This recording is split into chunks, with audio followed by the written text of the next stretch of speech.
Jean-Pierre Dor, bonjour. Bonjour. Vous êtes le dirigeant d'une entreprise qui est installée ici sur la zone du Bois de Grasse, qui s'appelle la DRIS. Quelle est l'activité que vous développez?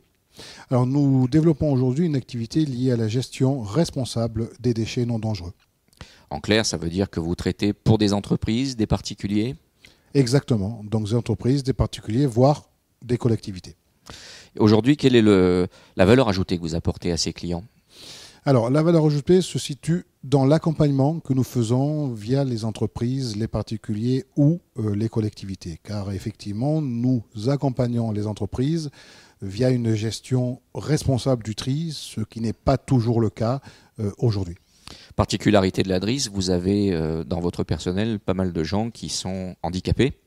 Absolument. Donc il faut savoir que la DRIS a un statut d'État, d'entreprise adaptée au niveau régional, et donc nous avons une démarche d'insertion de personnes en situation de handicap. Donc on doit avoir 80% de personnes en situation de handicap. L'objectif, il est double, c'est d'insérer ces personnes en situation de handicap, de leur donner un travail dans le milieu ordinaire et surtout de faire baisser certaines taxes qu'ont les entreprises dans le cadre de la loi justement sur les travailleurs handicapés dans les entreprises.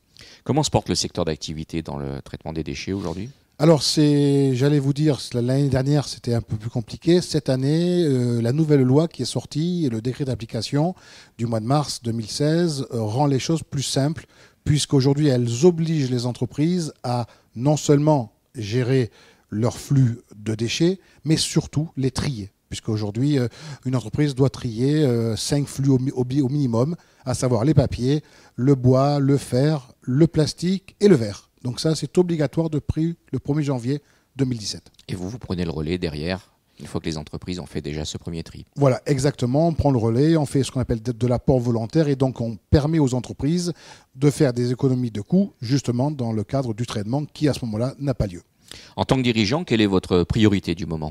Écoutez, ma priorité du moment, c'est toujours pareil. Je crois que c'est se développer, c'est se faire connaître, c'est faire connaître aujourd'hui la valeur ajoutée dont on a parlé de la DRIS, faire comprendre aujourd'hui que c'est un outil de développement local de ce territoire grassois et que si on crée de l'emploi sur le territoire, c'est bénéfique à tous. Alors vous êtes également membre du bureau du club des entreprises du Bois de Grasse. C'est un club qui est dynamique. Comment ça se passe aujourd'hui? Alors écoutez, moi j'ai pas mal bourlingué dans les zones d'activité. Je trouve que ce club-là est dynamique parce qu'il a une stratégie, parce qu'il a mis en place des commissions, dont en l'occurrence je préside la commission responsabilité sociétale et développement durable. Et c'est vrai qu'aujourd'hui on a des projets qui sont ambitieux pour la zone, ambitieux pour les entreprises, pour les gens qui sont dans les entreprises, donc les salariés. Et voilà, donc ça donne un peu ça donne une dynamique différente que sur certaines zones d'activité. Parler de responsabilité environnementale sur une zone industrielle, c'est un message qui est peut-être compliqué à passer au départ? Alors, c'est pareil, je crois que c'est compliqué si on n'a pas conscience que la gestion des déchets a un coût. Si maintenant on a vraiment conscience que ça a un coût, automatiquement, il y a des choses qui peuvent se mettre en place.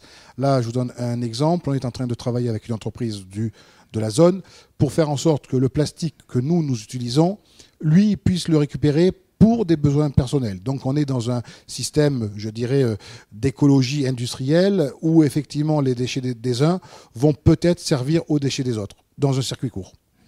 Alors vous êtes dans le cadre de vos activités de l'entreprise et également au sein du club, en relation avec la Chambre de commerce et d'industrie Nice-Côte d'Azur. Quelle est la relation qui a été nouée avec la CCI pour l'entreprise déjà dans un premier temps? Pour l'entreprise, il y a effectivement un partenariat et on travaille régulièrement avec Ludovic Asso qui est à disposition du bureau EBG. Et dans le cadre de mon activité au travers du groupement, on a mis en place un dossier ardent, en fait, qui est un dossier de recrutement d'un personnel que nous n'avons pas, sous la forme d'un stage de 6 mois et qui doit déboucher sur un emploi tout à fait normal. Voilà. Des services efficaces pour vous? Absolument. Après, le problème de l'emploi, malheureusement, ça ne dépend pas de la CCI, mais c'est vrai qu'aujourd'hui, le service est efficace, la personne est dynamique, on arrive à travailler avec elle et il n'y a pas de souci. Voilà. Merci beaucoup Jean-Pierre Dor. Merci à vous.